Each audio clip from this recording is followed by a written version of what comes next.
میرا نام عرفان بہادر ہے، میں ایس ایس پی ملیر ہوں۔ آپ نے گزشتہ چند دنوں میں دیکھا ہوگا کہ کراچی میں سوشل میڈیا پہ کچھ ویڈیوز وائرل ہوئیں، جن ویڈیوز کے اندر کچھ واقعات رونما ہوتے ہوئے دکھائی دیے، جس میں سب سے زیادہ ایک افسوسناک واقعہ آپ نے دیکھا ہوگا اپنے سوشل میڈیا کے اندر، جس میں ایک شخص جو ہے وہ اپنی گاڑی میں بیٹھا ہوا ہے فیملی کے ساتھ، اور اس کو دہشت گردوں نے آ کے اس کو ٹارگٹ کر کے نشانہ بنایا گیا اس فیملی کو۔ جب اس ویڈیو کی تحقیقات کی گئیں تو معلوم یہ چلا کہ یہ ویڈیو لیٹن امریکہ کے شہر لبرٹی سینٹ ہیلینا کی ویڈیو ہے، وہاں پہ یہ واقعہ رونما ہوا ہے۔ اسی طریقے سے گزشتہ دنوں آپ نے دیکھا کہ ایک پیزا ہٹ کے اندر واردات ہوئی، جس کو منسلک کر دیا گیا گلشن اقبال سے، کہ یہ کراچی کے علاقے گلشن اقبال کا واقعہ ہے۔ جب اس کی تحقیقات کی گئیں تو پتہ چلا کہ یہ فیصل آباد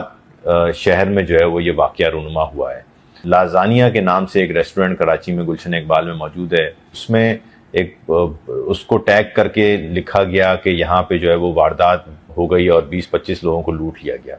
جب اس کی تحقیقات کی گئیں تو مالک نے، اور آپ نے کل دیکھا ہوگا سوشل میڈیا پہ شیئر بھی ہوا ہے اس کا انٹرویو،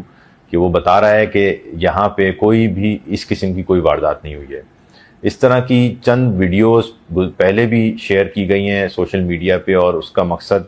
کراچی میں سنسنی اور دہشت پھیلانا اس کا مقصد ہے۔ کراچی پولیس نے یہ ڈیسائیڈ کیا ہے کہ اب ایسے لوگوں کے خلاف بھی ہم کارروائی کریں گے، اور ان کے خلاف آج سے باقاعدہ کارروائیوں کا آغاز کیا جا رہا ہے۔ جن ملزمان کی نشاندہی ہو جاتی ہے ان کو امیڈیٹلی گرفتار کیا جاتا ہے، ان پہ کام کیا جاتا ہے۔ ڈیڈیکیٹڈ آئی اوز ان پہ جو ہے وہ کام کر رہے ہوتے ہیں۔ چند ویڈیوز کا میں ذکر کر دوں جو چند دنوں میں آپ نے سوشل میڈیا پہ دیکھی ہوگی، تاکہ آپ کو وہ یاد آ جائیں گی یا آپ کو اپنے سکرینز پہ نظر بھی آ رہی ہوں گی۔ چیلم والے روز آپ نے دیکھا ہوگا کہ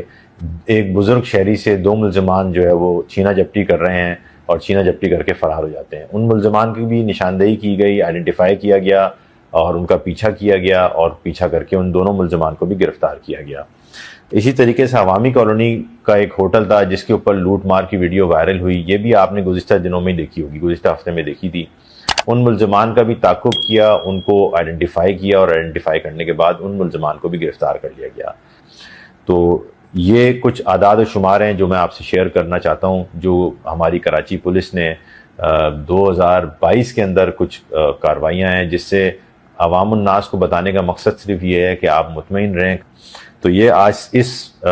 2022 کے کچھ اعداد و شمار ہیں جو میں آپ کے ساتھ شیئر کروں گا آپ کے اطمینان کے لیے، جس میں اس سال صرف جو ہم نے اسٹریٹ کرائم کے جو ملزمان ہیں جو کراچی پولیس نے گرفتار کیے ہیں وہ 6391 ہیں، جس میں پولیس مقابلوں کے دوران 83 لوگ ہلاک ہوئے ہیں، اور 773 ایسے لوگ ہیں جو پولیس مقابلے میں زخمی حالت میں پولیس کے ہاتھوں گرفتار ہوئے ہیں۔ تو یہ وہ اعداد و شمار ہیں جو آپ دیکھ رہے ہیں کہ یہ ایک بہت بڑی تعداد ہے جو کراچی پولیس نے گرفتار کی ہے۔ کراچی چیمبر آف کامرس میں جو ایڈیشنل آئی جی کراچی نے گفتگو کی، اس کو بھی غلط انداز سے پیش کیا گیا۔ ان کا بتانے کا مقصد تھا کہ یہ کراچی سے ان جرائم کا تعلق ہی نہیں ہے، مگر ان کو بھی کراچی کے ساتھ ٹیگ کر دیا گیا، جیسا کہ میں نے آپ کو پہلے بتایا کہ یہ وہ ویڈیوز ہیں جو واقعات کراچی میں رونما ہی نہیں ہوئے ہیں، اور ان کو کراچی کے ساتھ منسلک کر کے منفی پروپیگنڈا جو ہے وہ پھیلایا جا رہا ہے۔ تو میری کراچی کے عوام سے گزارش ہے کہ اس طرح کے جتنے بھی ہمارے پاس ہماری صفوں میں اس طرح کے لوگ موجود ہیں، ان کی نشاندہی کریں، اور ان کی نشاندہی کر کے کراچی پولیس کو آپ بتائیں۔ کراچی پولیس آپ کا نام صیغہ راست میں رکھے گی اور ان کے خلاف یقینی کارروائی کرے گی۔ کراچی پولیس ہمہ وقت آپ کے لیے روڈوں پہ موجود ہے، آپ کے علاقوں میں موجود ہے، آپ کی جان، مال، عزت، آبرو کی تحفظ کی ضامن ہے کراچی پولیس۔